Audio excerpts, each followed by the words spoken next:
welcome. I know you're filtering in slowly. We're happy you're here. My name is Sarah Iannarone. I'm the Executive Director of the Street Trust. I want to thank you for being here at the summit today. It has been a good 2 days already, and we are excited about a third. We have a great lineup for you the rest of the day. There are several in-person events this afternoon. We're optimistic that the weather will hold for us. Even yesterday, with a bit of the rain, there was plenty of opportunity to engage outside, which was really fun and safe. And we've got a great lineup for you this morning. So I'm just going to say a few words to get us started, because I'm so grateful, honestly, for everyone who comes together to put on this conference. Our steering committee is comprised of dozens of you from around the region and state who share your expertise and your desires so that we can bring together such an amazing schedule of experts, practitioners, policymakers, leaders to engage in a conversation about our transportation future, to share best practices, to exchange innovations and ideas.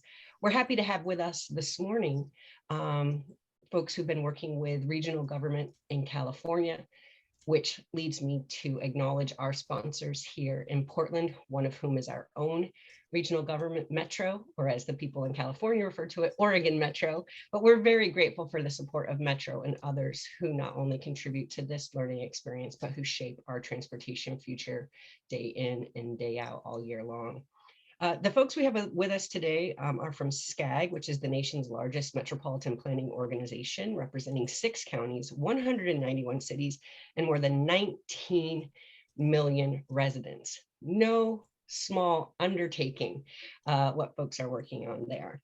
And with us this morning, we have Andre Carrasquillo, Leila Namvar, Hannah Brunel, and Joel Hernandez, who are going to talk to us about Indio's Streets and their Go Human event. We are thankful for you being here. We're excited to hear lessons from your innovations and undertakings there. Without further ado, I will hand it off to the panelists. Thanks so much, everyone, for being here, and enjoy your day. Great. Thank you so much, Sarah. So welcome, everyone, and thank you for joining us for this first morning session. So like Sarah mentioned, my name is Hannah Brunel. I'm a senior planner with the Southern California Association of Governments, and we are the Metropolitan Planning Organization for Southern California. And so today we'll be discussing more than a sum of parts, the critical role of community-based storytelling and equitable partnerships in co-powering community. We're really excited to share the story of this project, Indio's Streets Are Treats, and highlight the partnership between the City of Indio and various community-based organizations that came together to really co-design and co-create this event. And so before we dive in, just to like wake everybody up, we want to do a quick group check-in in the chat.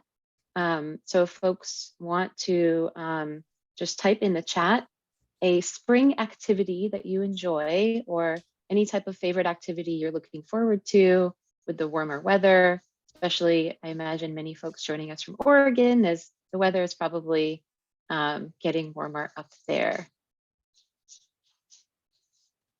And if we go to the next slide.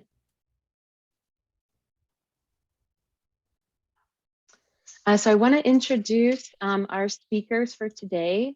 So as Sarah mentioned, we have Leila Namvar joining us from the City of Indio.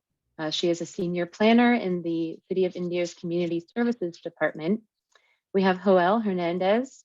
He is a special projects manager with Alianza Coachella Valley, which is a local community-based organization based in the Coachella Valley of Southern California. And we have Andres Carrasquillo, who is my colleague at SCAG. He is a community engagement specialist, and myself. So we go to the next slide, please. So before we dive in, I'll share a quick overview of our program for this session. We'll provide some background information as a framing and context, and introduce SCAG's Go Human program, as well as the City of Indio and Alianza Coachella Valley. We'll review the goals and objectives of this project and also discuss the planning process that we went through to really plan and execute this event. We'll discuss the local engagement strategies, highlight the safety elements of the demonstration project. We'll discuss some outcomes, lessons learned, and next steps. And we'll end with a group activity and discussion. And so I will pass it off to my colleague, Andres, to walk us through our Go Human program. Thanks, Hannah. So SCAG, as Sarah mentioned, is Southern California's metropolitan planning organization. We cover 6 counties, which are mapped here. And these counties include coastline, highly urbanized areas, a border, international border, and borders with another state. So we're, in addition to including 19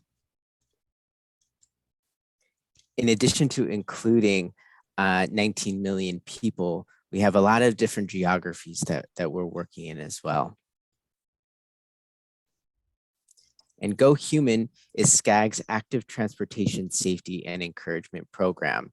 So Go Human is SCAG's award-winning, nationally recognized program, and we endeavor to create safer streets for people to use freely and with dignity. And we work in 3 primary areas. We have our safety advertisement campaigns, which take place at the regional and local scales. We have temporary safety demonstrations, which we will cover in today's presentation and discussion. And we have some capacity building initiatives, which comprise workshops, technical assistance, and grant funding. Go Human utilizes our regional safety data to build its strategies, which are designed to center people who are walking and biking. Our programming adapts to our multiple geographies, to urban, suburban, and rural contexts. And with the increased rates of injuries and fatalities during the COVID-19 pandemic, we must further adapt to a much more dynamic environment. Our engagement approach in Go Human comprises partnership development, especially in communities where we encounter historic under or disinvestment or limited awareness of SCAG and its initiatives. It's important for us to work with local champions to build our strategies, which can contribute to social cohesion. And through that social cohesion, we also have a set of desired outcomes. We focus on increased safety, but are very interested as well in the co-benefits of increased public health outcomes and climate resiliency outcomes. And here I will hand over the mic to my colleague, Hannah. Great, thank you so much, Andres. So now we're really excited to dive into discussing Indio's Streets Are Treats. So I will pass it off to Leila Namvar from the City of Indio to take us through the presentation. Good morning, everybody. I'm glad that I'm here and I'm glad to see 59 participants. That's awesome. So as Hannah said, I am the senior planner for City of Indio and work with the community services currently. So we're excited to talk about our experience with the Streets Are Treat in Indio, which took place on October 30th, 2021, a day before Halloween. And as you see, so when we go through the slides, you see that we incorporated the Halloween in all our flyers and also in our event to make it more interesting for people to attend. In this presentation, as Hannah mentioned it earlier, we will discuss the event's goal, process, and partnership, and we will discuss about the actual elements that we use and also the next steps. So if we can go to the next slide, that would be great. So a little bit about City of Indio. City of Indio is located in Coachella Valley in Southern California, and it is in Riverside County. It is 2 to 3 hours south of Los Angeles and also San Diego. So it's centrally located, and we call ourselves City of Festivals because we have several festivals in the city, from Tamale Festival, Date Festival, and the three music festivals that happen in Indio. We are the oldest city in the Coachella Valley. We are the largest city in the Coachella Valley, and we are we have the highest population, about 95,000 people in the entire valley.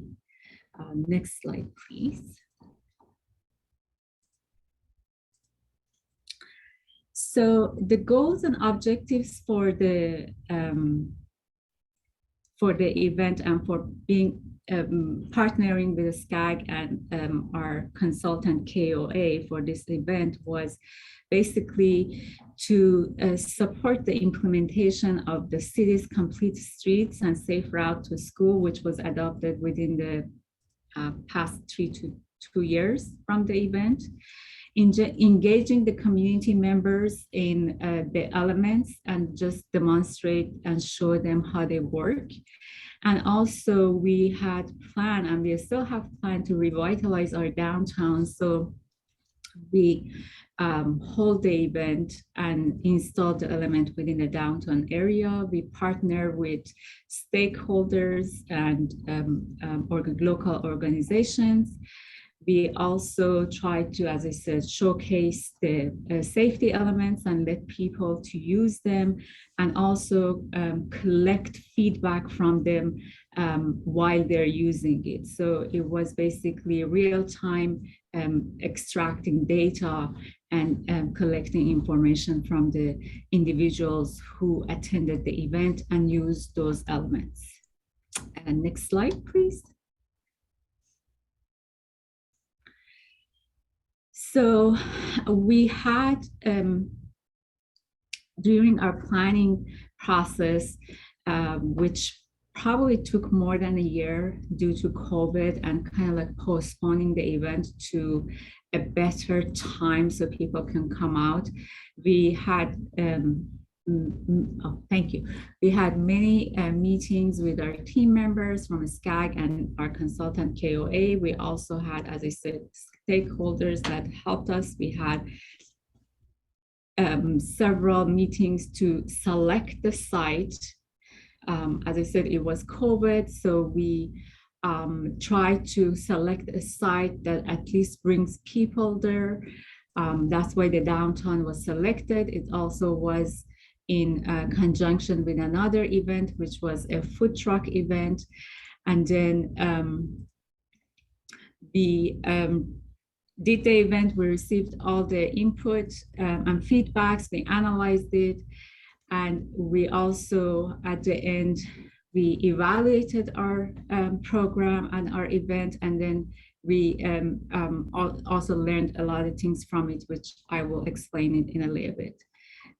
Next step, please. Next slide, please. At this point, I would like to introduce some of our partners, which was Alianza, Raices. Raices is an art organization. Desert Sand Unified School District also Find Food Bank. I also would like to introduce Joel Hernandez with Alianza, which he will take the lead from this part, and then I'll join in a little bit. Thank you. Good morning, everyone. Thank you, Leila. As Leila mentioned, my name is Joel Hernandez, and I'm the Special Projects Manager at Alianza Coachella Valley. And some of the work that we did being part of this project was that we provided support with a team of youth and volunteers who assisted with the installation of the elements that we will cover in a bit. We also provided assistance by promoting the event, passing out flyers, and also collecting community input. We can go to the next slide, please. So some of the work that Alianza Coachella Valley does is Alianza Coachella Valley is a nonprofit organization whose mission is to transform the socioeconomic conditions of the Coachella Valley so that people in all communities have opportunities to prosper. We envision one vibrant, healthy, and thriving Coachella Valley where people have a seat at the table for decisions that affect their daily lives. Next slide, please. So some of the work that we did, as I mentioned, was part of the engagement. Some of it was flyer distribution. We helped out passing out flyers. We went out to the public parks in the area, local museums, the post office at the city of Indio, the gas stations around the area, community centers, and city counters. Next slide. Leila, if you want to go ahead and take over on this one. Sure. So we also had a community advisory committee, or CAC, that throughout the process and throughout the planning, we used them. And as you see on this slide, there were quite a lot of partners that helped us from Teen Center and the city's Youth Advisory Council to Agua Caliente Band of Cahuilla Indian, from Alianza, Raices, the school district, and also the partners at the city. We had public work planning and public arts. We had community services. We had our marketing team, and we had fire and law enforcement helping us with the help from our consultant, which was KOA, to make this event as Mr. Gonzalez said, Hernandez said, to get the most participation and also to make sure that we are creating a safe event. Next slide, please. And also, as I said, regarding the site selection, we selected the downtown area because we're trying to revitalize it. And then there was a food truck event going on. So the parklet and the crosswalk and extended crosswalks, extended curve, and all those elements could have helped people in real time to use it, for example, while there's an event. And as you see in this slide, the kids are using the parklet, and also on the right-hand side, there are two kids that they're answering basically our survey, and they're dressed in Halloween costumes. So it was really fun to see them as well. Next slide, please. So in addition to the elements for the event, we made sure that we had our stakeholder and partners to include booths there so people could ask questions. There was many activities for the kids. As I said, it was Halloween. And then on the lower slide, as you see, those paintings were also paintings from the school district kids that we also showcased it during the event. So there was many reasons to bring the community to the event. We also had PPE distribution at the site. As I said, it was still during the COVID, we were wearing masks. And then also there was many gift baskets that we also distributed with information to the attendees. We also raffled prizes, and as I said, many games and activities to make it fun for people to come and experience the elements for this event. Next slide. Hannah, am I supposed? Yeah, this is mine too.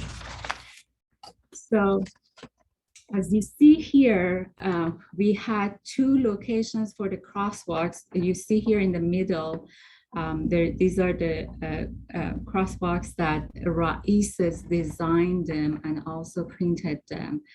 They were printed on adhesive material that you can just peel it and attach it to the pavers. And on the other side, on the left side, you see the team is installing the extended they're installing actually the a railing for the bike route. And on the right side, you also see our partners that they are spraying. It is chalk spray, and they're putting some elements that show where the event is and how to go. Next slide, please. So, and here you see the location of the creative sidewalks. We choose one on the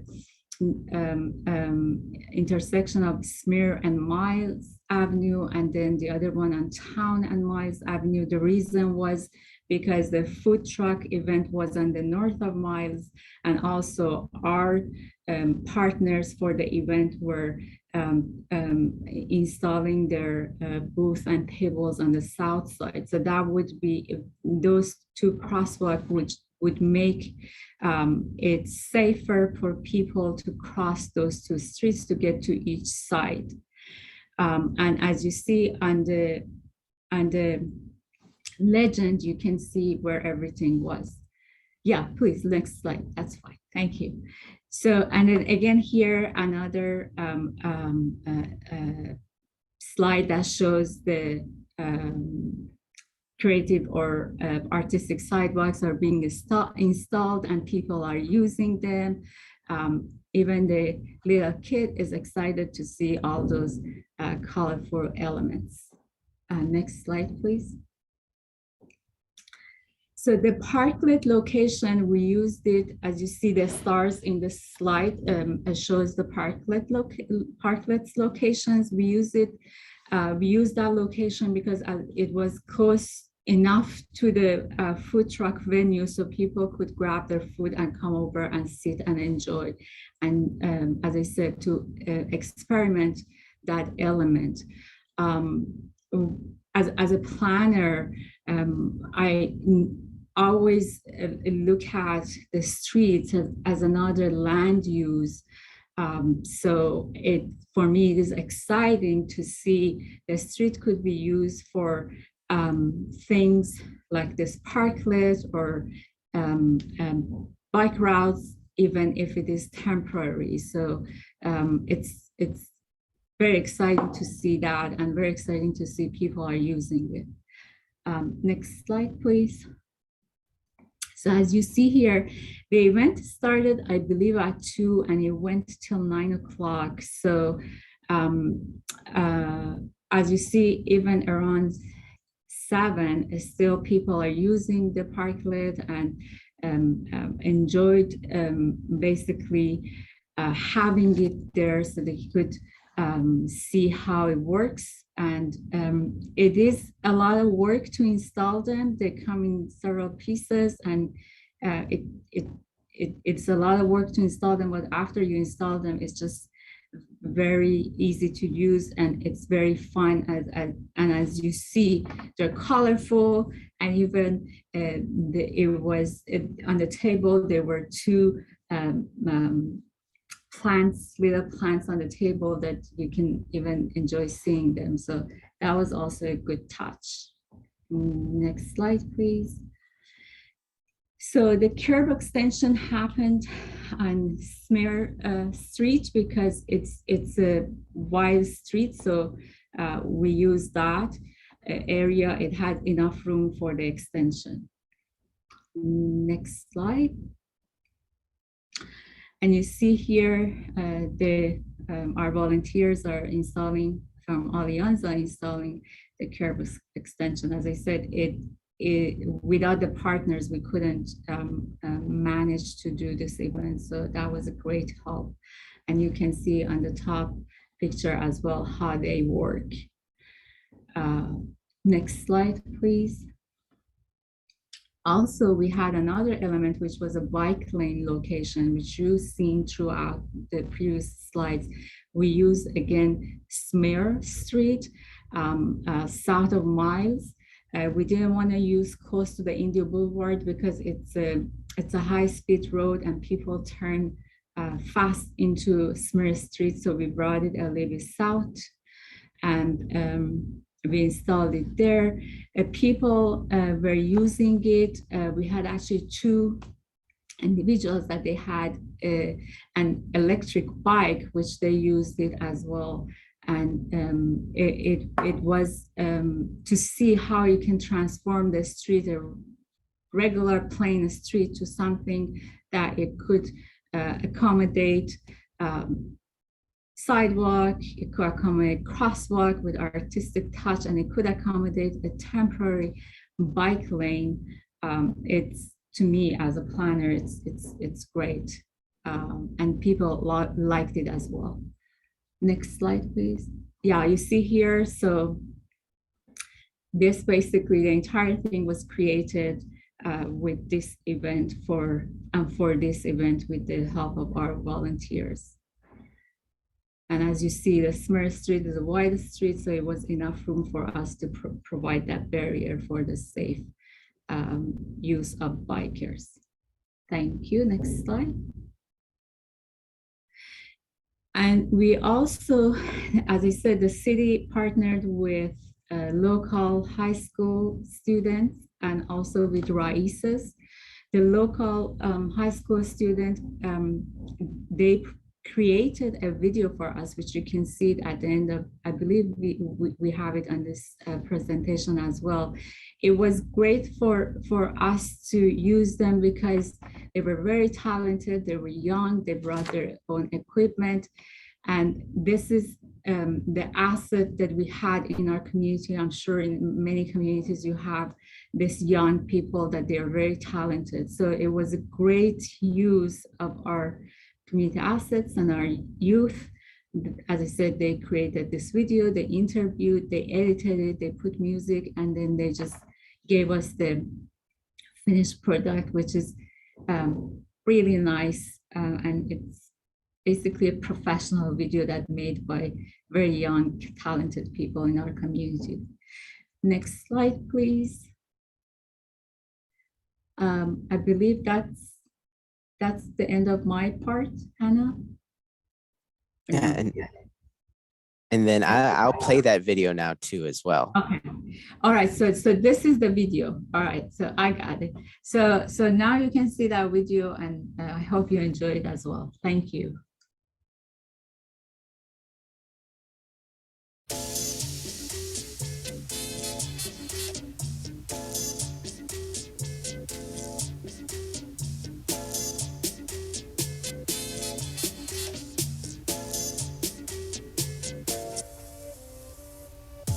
Hey, my name is Juan Raya, city engineer for the City of India.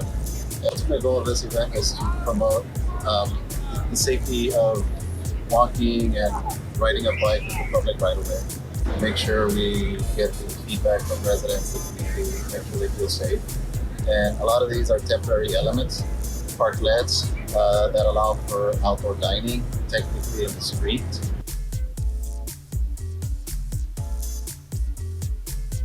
We're asking our community members here at the event that you see either the crosswalk, we have the parklets behind us, and then we also have our bike lanes. So we're having them to visit each of our locations set up here at this event.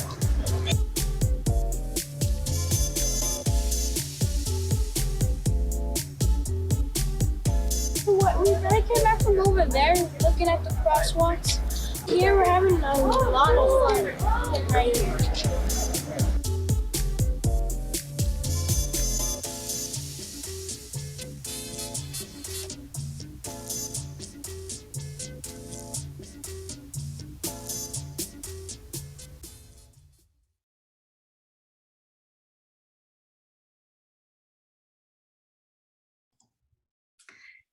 So as I said, we also had a survey at the event, and about 1,000 people participated in the event. We had 116 people who completed their survey, and 91% of them supported the permanent implementation of such elements.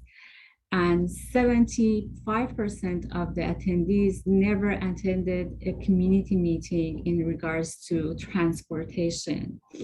And also, our council member, Elaine Holmes, mentioned that this event will transform our street into a safer and more enjoyable place for the community.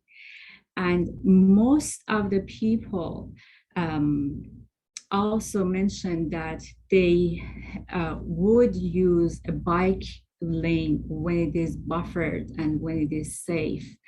But it was, for me, it was also, as a planner, was eyes opening that 75% of our population never attended a community meeting regarding transportation, while our life is all intertwined with transportation. So that's another basically learning component from this event for me as a planner. Next slide, please. So again, as I mentioned in previous slide, they wanted more bike lanes, mainly protected bike lanes, amenities for the bikes, bike parking or things, similar things, and also the safety, sidewalk lighting, wider sidewalk, and we are in deserts, of course, more shade for people to be able to walk year round in our harsh climate. Next slide, please.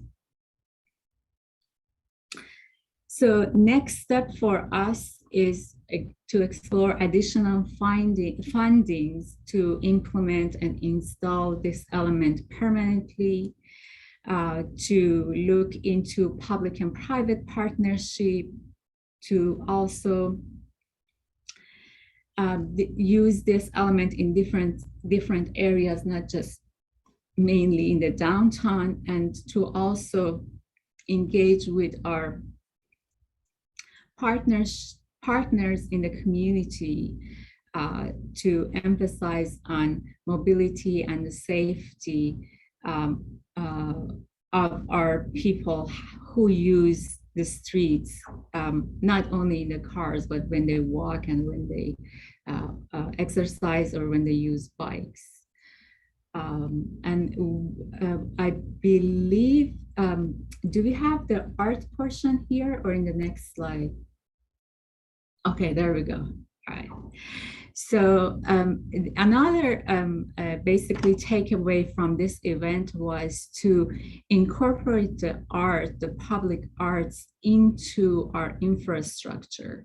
So whether it's the artistic crosswalk, whether it's in our bike infrastructure facilities, whether it's in placemaking, so incorporate art into those as opposed to just have a mural or a statue here and there.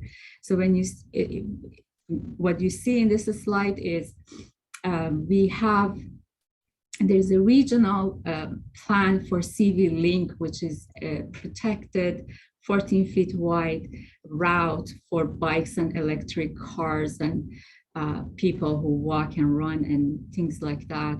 That connects the valley from west to the east. And there are two places that in India connects to two different parks. The bottom slide is basically what we think we would like to do in one of the parks. So create something like an outdoor library. So when the bikers come, there's shade and they can grab a magazine or something to read. And it is within one of the parks of the city that doesn't have any amenities currently.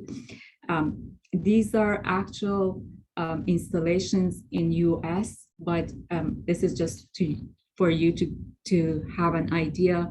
The top part is our plan to revitalize that area that we had the event with more shade and as you see, more as a community placemaking gathering. So after the event, we start thinking about incorporating those artistic elements or those colors into our arts, public arts, and also incorporate all those into our infrastructure, which could be our bridges, our catch basins, our parks, and create places for gathering and create basically more pronounced safety elements throughout the city for bikers and walkers. And next slide. I think that's all I have to say. So thank you very much for listening to me. Thank you. Leila, Joel, thank you so much for providing that really fabulous view to your project, and congratulations on that work. At SCAG, we implement quick builds and pop-ups like this all across the region. And what is a great element of that type of project is that it's an opportunity to demonstrate what safety improvements can look like, but also to listen and learn and always continue to improve. So we take the occasion of these quick builds to say, well, okay, what can we do, and what can we continue to do or do better? So there are some key actions for SCAG Go Human from this experience. The first of which is to continue to fund community-driven initiatives, that a project is much more successful when it is grounded in the particular needs that a community identifies for themselves. Second, to continue facilitating partnerships between local agencies and community organizations. Again, it's as demonstrated through the experience at Indio, is that the added support from the local jurisdiction and that community organization was critical for the success of that project. And then finally, we want to tell the story of the program outcomes and successes. We want to be sure that we're co-developing stories and telling them together. So that's why other folks can learn from the experience and be inspired as well. So at this point, we have some discussion questions designed for you all to start thinking about kind of thinking in a way that's inspired from this project. But we'd be happy to open it up first before this this kind of facilitated discussion for any of your questions. There are some in the chat, but if any of you would like to come off mic, we'd be happy to allocate some time. We have time available for any of your questions.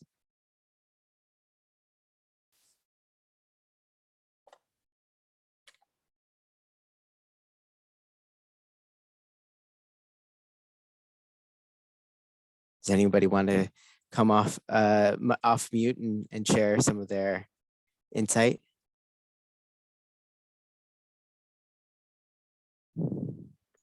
We have one from Rob in the chat. Did you want to come off mute, or we can also just read it out? That's fine as well.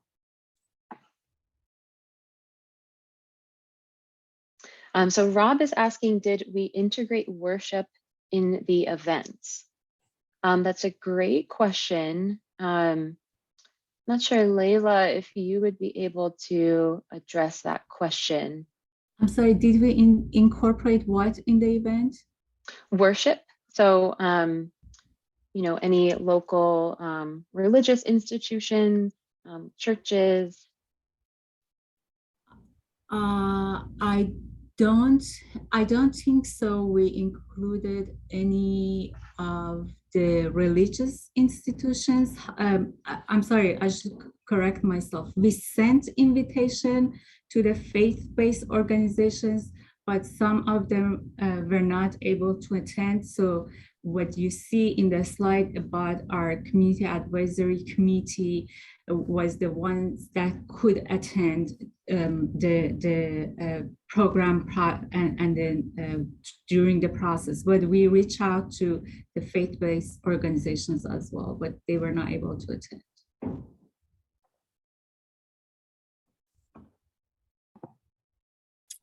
I've got a quick question. I know that I've heard, you know, a lot of people talk about how sometimes quick build type things and outreach can conflict and be challenging to get all in the same timeline. So I was just curious if you guys, you know, have any thoughts on how to really utilize, the ongoing community engagement to do project specific things, and could speak to that a little bit about, especially like the quick turnaround of these projects while still, listening to the community.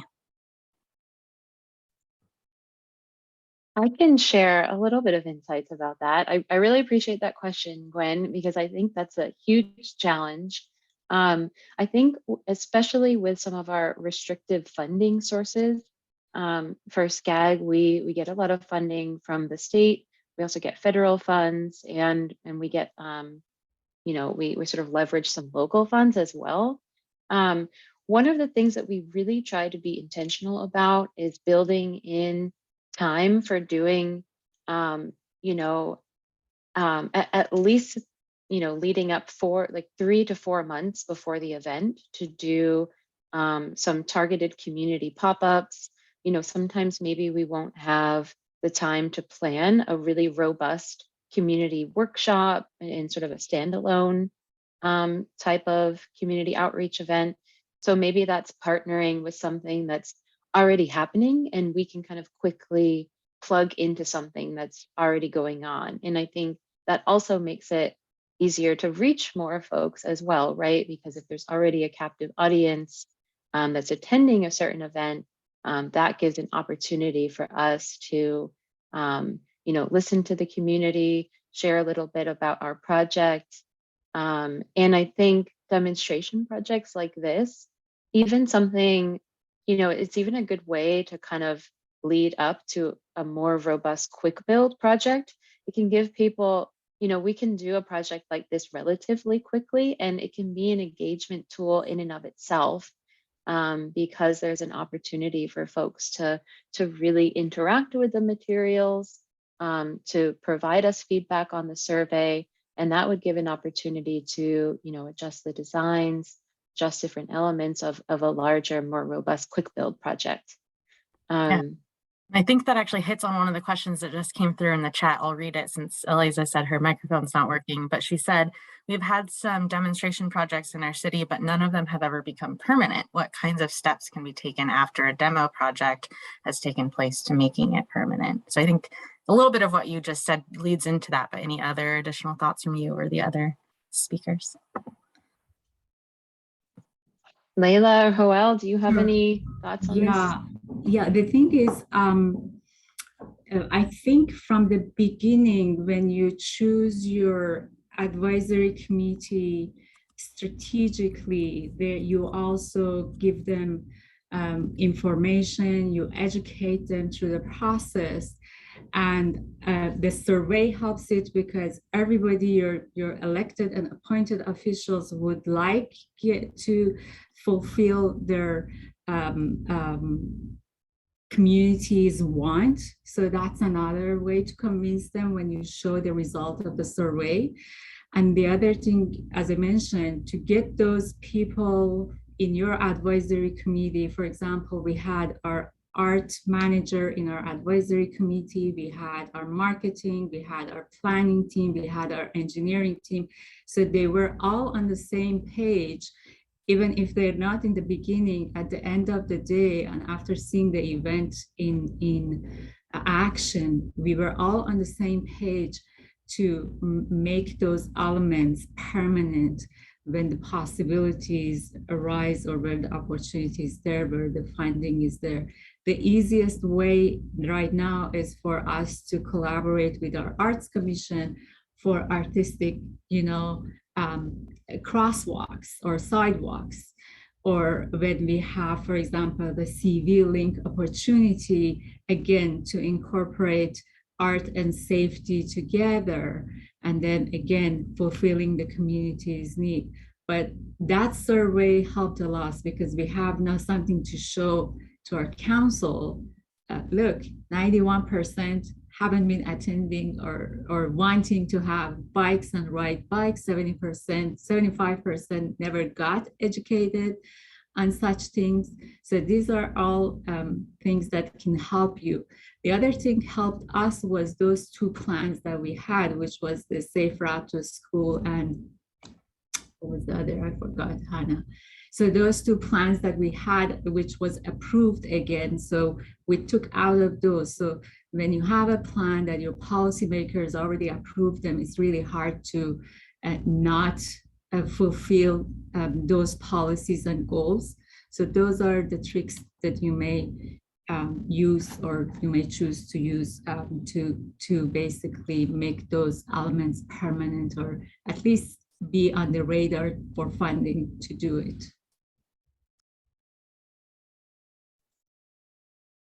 I think just quickly building off of that, you know, at SCAG, we fund a lot of demonstration projects and quick build projects. And, you know, a lot of what Layla is saying, when these demonstration efforts are tied to planning efforts going on in the city, that's when, you know, that connection can be really strong.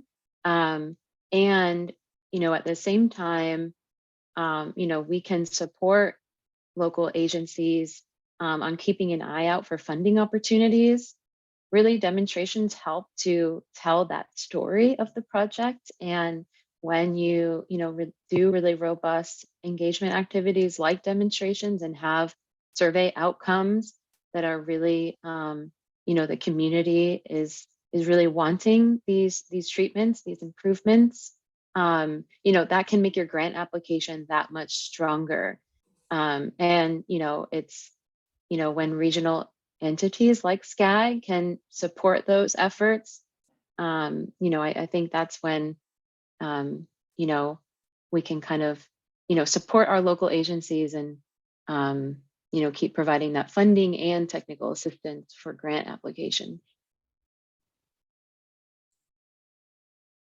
Great. And then there's one last question in the chat, which I think will be our last for now before our facilitated discussion, from Anna Diana. I did not see any place in your event pictures which would allow a safe drop off of people who might have liked to attend but could not walk very far. Were there any available? I think Layla, Joel, do you have any insight into that question? Yeah, so we had 3 different areas. There were 2 parking lots, and they were just literally across the street from the event. And there was a drop-off area that's where our youth and volunteers came in and assisted our community to encouraging them to use our artistic crosswalk. So yeah, there was areas for drop-off and parking lots as well. Great, thank you so much. So if you have any questions, feel free to put them in the chat. We'd be happy to address them there quickly or point you all to any resources. But for now, we'd like to help place you all in kind of the frame of mind of a lot of the project coordinators here with these discussion questions.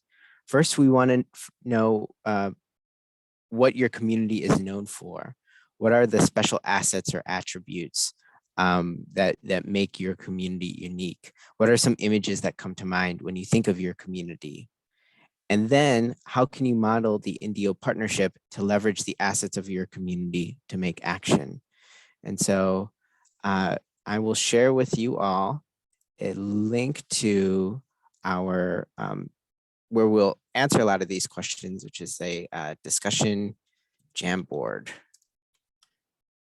So you can access that Jamboard at that link, and I can share what that looks like here as well.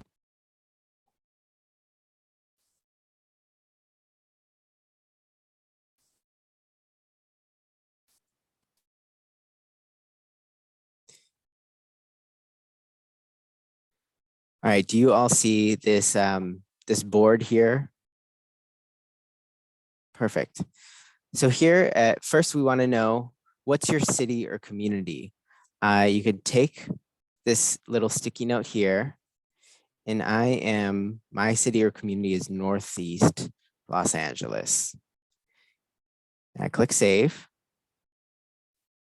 And then I can place that here on the board. So I'd love to see where you all are based out of, what your communities are, and we can collect that here on this screen.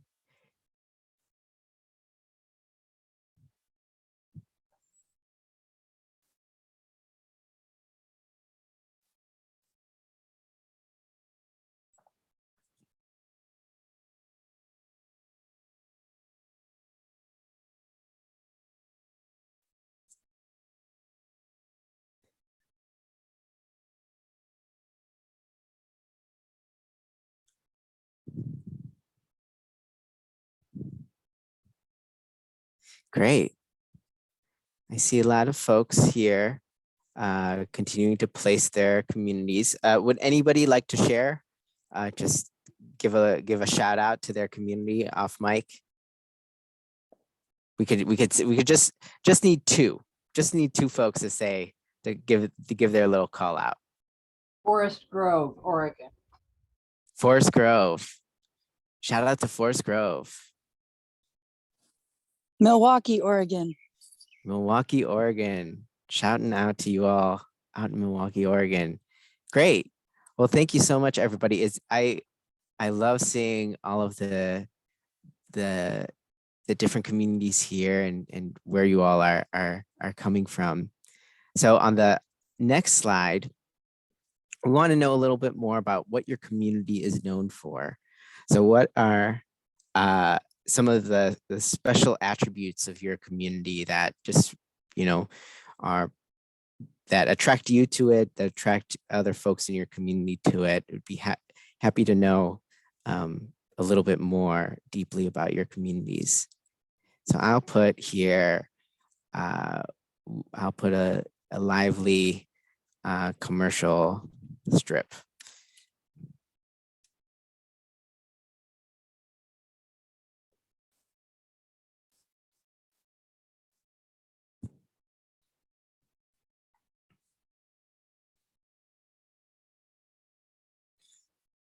I'm going to have folks here continue to insert their assets. And we have some, the Jamboard platform works fairly well, but if you're struggling a little bit, happy to also take your contributions in the chat, and I have it on the corner of my eye. So no response will go unacknowledged. I love the breadth of these assets. I see Tillamook, I see the Goonies, diversity.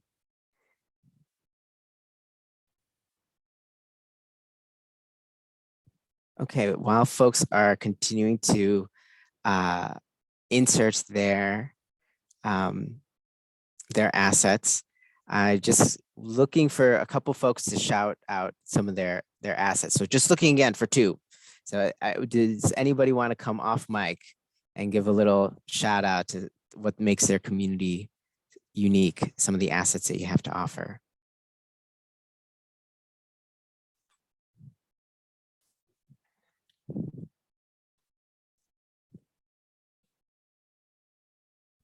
Diversity. Diversity, great. Anybody, one other of the participants?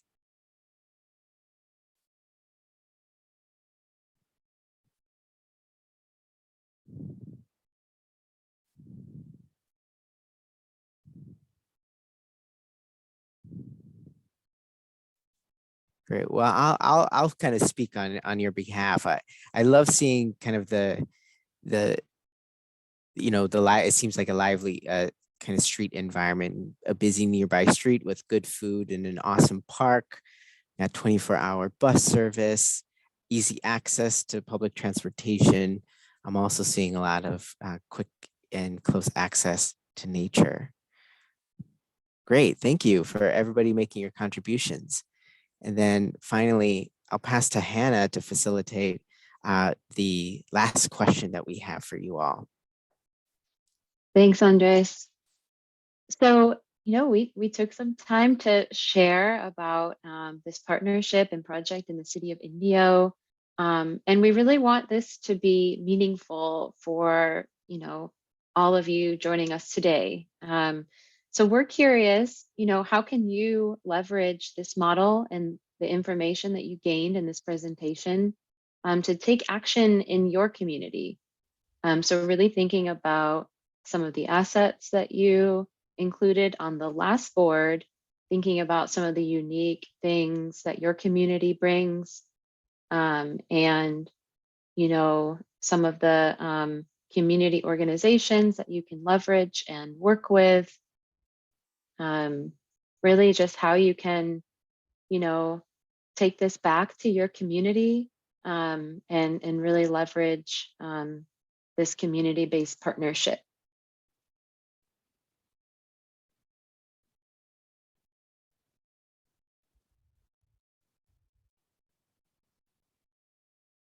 And I know a lot of folks on the line, well, at least some of you, you know, I saw in the chat, some folks are doing demonstration projects, have experience with quick build projects. So even thinking to some of the discussion earlier, you know, taking the successes of a demonstration project and moving that forward, you know, not only to permanent infrastructure, but to some, you know, other community benefits, you know, whether that be increasing social cohesion in the community, improving public health, and really even just changing perspectives of the community. So I see a few on here. Would anyone like to come off mic or share a bit in the chat?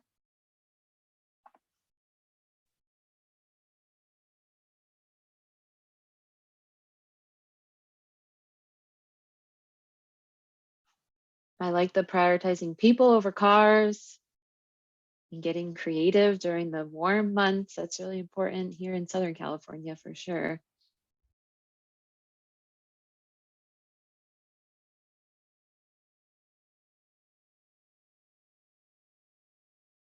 Would anyone like to come off mute and share a little bit?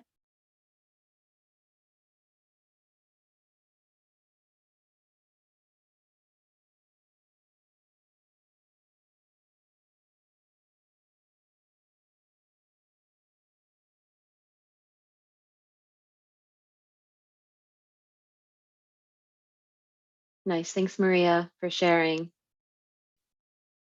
Working in Oregon and California and in Muscoe. That's definitely a special community to go human in particular.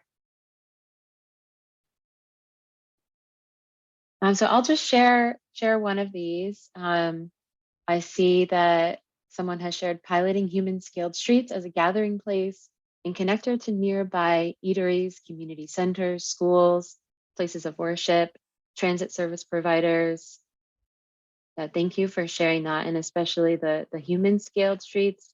I think that's kind of a theme throughout some of the comments that folks have left here.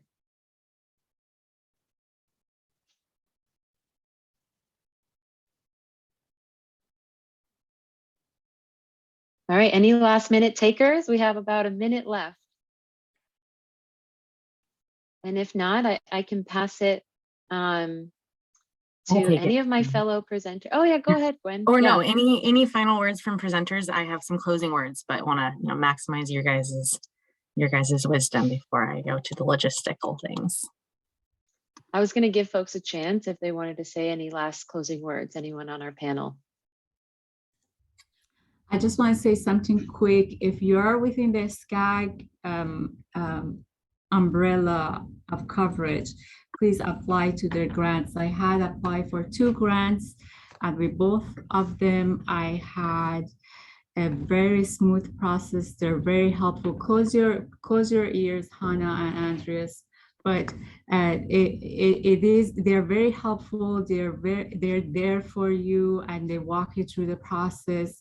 Their applications are straightforward. There is no 200 pages going on. So if you have if they are within your jurisdiction, apply for the grant specifically for this one, for the demonstration, because it was just great to see how everything comes into reality, and it was great to see the excitement of people to use them. So if you can, please do so.